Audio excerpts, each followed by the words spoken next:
Merhaba arkadaşlar. Bugün sizlerle bir slime daha videosuyla karşınızdayım. Ama bugün bir farklı bir şeyimiz var. Tam Mona Lisa'nın şu şeylerinden var ya. Slime tutkalını. Onun şu kadarını aldım. Şu kadar. Neden az aldım? Çünkü bilmiyorum. Bir de bu var. Bunu karıştırıp bir slime yapacağım. Şimdi karıştırıyorum. Açıyorum. Kapağımı şuraya koyuyorum. Bismillah. Etrafa sıçramaz inşallah. Olmaz mı? Bence olmaz. Çok az ama. Neden az kullanıyorum? Çünkü Mona Lisa'nın etki göstersin diye. Az kullanıp göstereyim. Karış. Karış.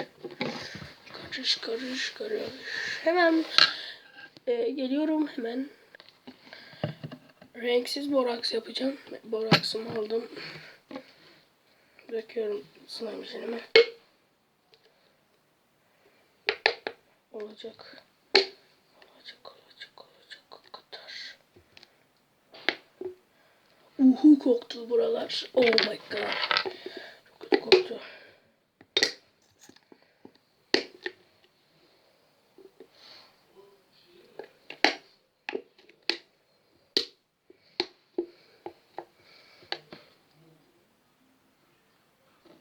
Boraksımı döküyorum.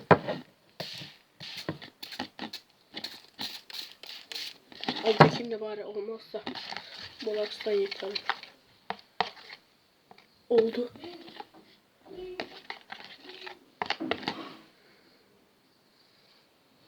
Dedim. Niye benim hep böyle ölüm ölüyor ya? Niye ya? Hemen videomuzu kapatıp hemen geliyorum arkadaşlar. Yaptım arkadaşlar. Boraksı. Ah elim ıslandı. Borakslı su. Azıcık katılaştı. Hemen video kapatıp hemen borakslı suyumu biraz daha çoğaltıp geliyorum.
Yaptım. Az önce azıcık konuşmadım.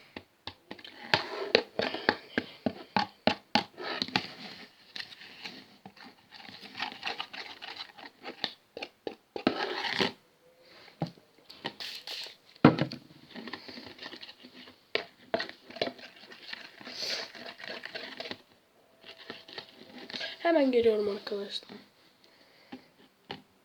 Yaptım.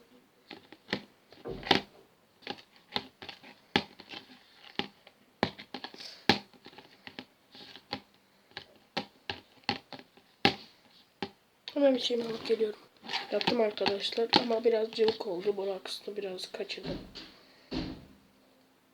Hemen videoyu kapatıp hemen geliyorum. Arkadaşlar ben bunu yaptım. Tutkal ve uhuyla ben bunu yaptım. Ses çıkartıyor mu? Daha güzel yapıyorum.